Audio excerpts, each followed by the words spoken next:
सितारे फूल शबनम नीले आसमां, सागर पर्वत करते बखान तेरी जलाल की। चांद सितारे फूल शबनम नीले आसमां, सागर पर्वत करते बखान तेरी जलाल की।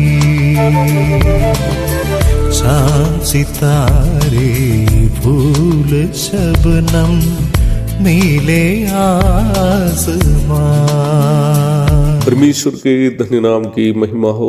आराधनात्मक पठन की और आप सभी का बहुत ही विनम्रता के साथ स्वागत करता हूं। हमारे बीते रविवार के आराधनात्मक मनन में हम हमारे प्रभु यीशु मसीह के यीशु नाम पर मनन किए थे। यीशु अथवा यहोशुआ करके जो इब्रानी नाम है, हमारे प्रभु यीशु मसीह के अलावा अन्य कई लोगों के भी नाम के रूप में हम वचन में देखते हैं, परंतु हम ये बात नहीं भूले कि यीशु मसीह के अलावा अन्य किसी भी व्यक्ति के लिए यीशु नाम के साथ मसीह शब्द को जोड़कर बुलाने का आदेश स्वर्ग से नहीं दिया है, जैसे हम मत्ती 1:2 में देखते हैं। क्योंकि अन्य लोगों के लिए यहोशुआ केवल एक नाम था और यीशु मसीह वास्तव में परमेश्वर की ओर से भेजा गया उद्धार करता है। निम्न सच्चाई का एक और प्रमाण प्रभु के यीशु नाम के साथ जोड़ा गया मसीह शब्द है। मसीहा करके जो इब्रानी शब्द है उसे हिंदी में मसीह करके अनुवाद किया, जिसका शाब्दिक अर्थ अभिषिक्त हुआ, द अनॉइंटेड वन है। यहूदी धर्म की परिप्रेक्ष्य में यदि देखा जाए, अभिषेक किया हुआ होने का अर्थ परमेश्वर के द्वारा विशेष कार्य के लिए नियुक्त व्यक्ति है। यहूदी धर्म में 3 पदवी को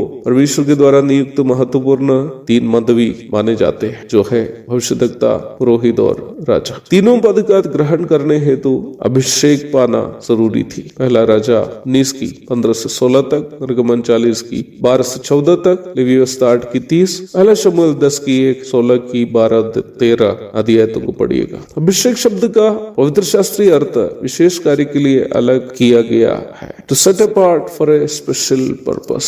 अन्य कई प्रकार के अभिषेक भी हम वचन में देखते हैं, जिसके विषय में विस्तार रूप से कहने के लिए समय अपर्याप्त होने के कारण उसके लिए मैं साहस करना नहीं चाहता। जब हम नया नियम की ओर आते हैं तो प्रभु यीशु मसीह को पुराना नियम में बताए गए सभी प्रकार के अभिषेकों की परिपूर्णता के रूप में देखते हैं। लूका 4:16 से 21 तक। पुराने नियम के सबसे महान भविष्यद्वक्ता मूसा ये बात इस्राएल से कहकर गया था कि उनसे भी महान एक भविष्यद्वक्ता भविष्य में आने वाला है। व्यवस्था विवरण अध्याय 18 17 से 19 तक। इब्रानियों की पत्री के 3 अध्याय ये स्पष्ट करता है कि मूसा से भी श्रेष्ठ भविष्यद्वक्ता प्रभु यीशु मसीह। इब्रानी 3 की 3 से 6 तक। दाऊद जो इस्राएल के सबसे श्रेष्ठ राजा था, ये भविष्यवाणी की कि इस्राएल के ऊपर राज्य करने के लिए एक सनातन राजा अवश्य आएंगे, जो अनादिकाल से अनंत काल तक के राजा है। भजन 132 की 17 और 18। मलकीसिदक के क्रम के अनुसार यीशु मसीह को एक ऐसा पुरोहित के रूप में भी वचन परिचय कराता है जिसका न आदि है न अंत है, अर्थात वो हारून से भी बड़ा महायाजक है। भजन 110 की 4, इब्रानी 5 की 1 से 6 तक। जब प्रभु यीशु मसीह यहूदियों से बात कर रहा था, उन्होंने यशायाह नबी की पुस्तक से ये उठाकर प्रमाणित किया कि इन सभी भविष्यवाणियां उनमें पूरी हुई है। यशायाह 49 की 8 और 9, लूका 4 की 18-19, यशायाह 49 की 8 और 9 आदि पदों को पढ़िएगा। यशायाह 49 की 8 एवं 9 आयतों में 3 ऐसी बातें लिखी गई हैं जिसके लिए परमेश्वर ने मसीह अथवा अभिषेक को नियुक्त किया है। 8वीं पद में भविष्यद्वक्ता एवं पुरोहित की सेवा और 9वीं पद में राजा की सेवा। प्रभु इन तीनों सेवा अपने यह संसार के जीवन काल में पूर्ति करते हुए हम देखते हैं। वो परमेश्वर के राज्य का प्रचार एक भविष्यद्वक्ता के रूप में किया। मरकुस 1 की 14-15। वो क्रूस पर हमारे बदले स्वयं बलि का अर्पण करते हुए परमेश्वर के साथ हमारा मेल मिलाप किया और इस प्रकार वह महायाजक की सेवा का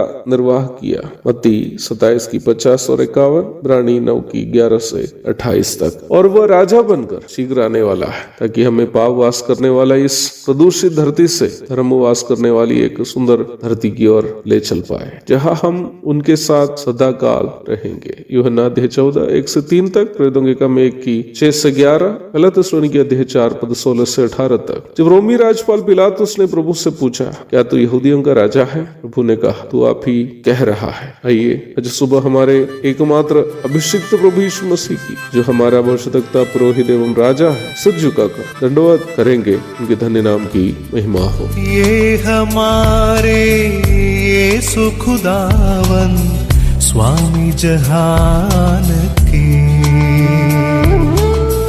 महिमा आदर सबके लायक तू ही है सदा।